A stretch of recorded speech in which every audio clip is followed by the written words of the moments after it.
გილოცავ ჩემო საყვარელო ქართველებო, დიდგორობის დღესასწაულს 905 წლის წინ ვერ შევიცანით თურქი სულჩალთა ინვესტორების დიდი არმია.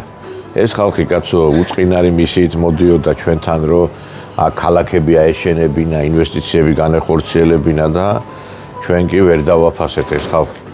აკი ყოფილი პრემიერ-მინისტრი კვირიკაშვილი ხო იძახდა, რომ თურქებიო ჩვენი სტრატეგიული მეგობრები და მოკავშირეები არიან.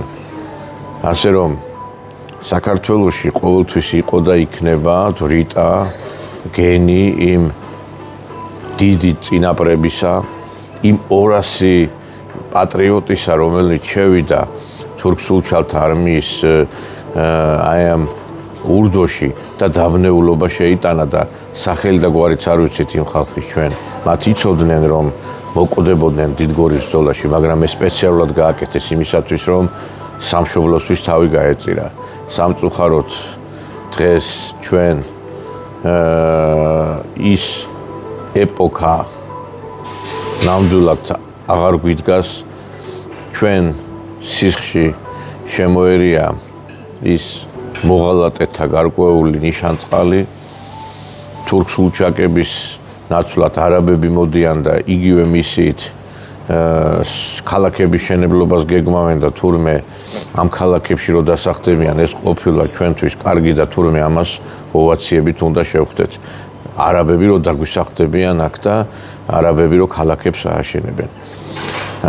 სამწუხაროდ გამარჯვებას ზეიმობს ერი, როდესაც მას ყავს დიდი ლიდერი, დიდი პატრიოტი და მაშინ ასეთი იყო დავით აღმაშენებელი. და აქედან გამომდინარე ჩვენც უნდა გავითვალისწინოთ ის რეალობა, რა დღეშიც ვართ და თავდადების სამშობლოს სიყვარულის გარეშე ნამდვილად ვერც დიდგორი ვერ დადგება. გილოცავთ კიდევ ერთხელ და დაიმახსოვრეთ, რომ ყველა თითოეულ ჩვენთაგანში იმ დიდგორის მებრძოლთა და დიდი მეომრების სისხლის გარკვეული ელემენტები არის, იმიტომ რომ ჩვენ მათი შთამომავლები ვართ, მეგობრებო, და ამიტომ რაც არ უნდა ჩვენ გვჯიჯგნონ, რაც არ უნდა ჩვენ ზე განახორციელონ ესეთი ექსპერიმენტები, ჩვენ ვართ დიდი საქართველოს შვილები და დარწმუნებული იყავით, რომ ახალი დიდგორი დადგება, ოღონდ ერთმანეთს ნუ შევჭამთ, ერთმანეთს ნუ დავერევით და უნდა ვიცოდეთ მოყვარისა და მტრის გარჩევა. აბა თქვენ იცით, მიყვარხართ დიდი სიყვარულით.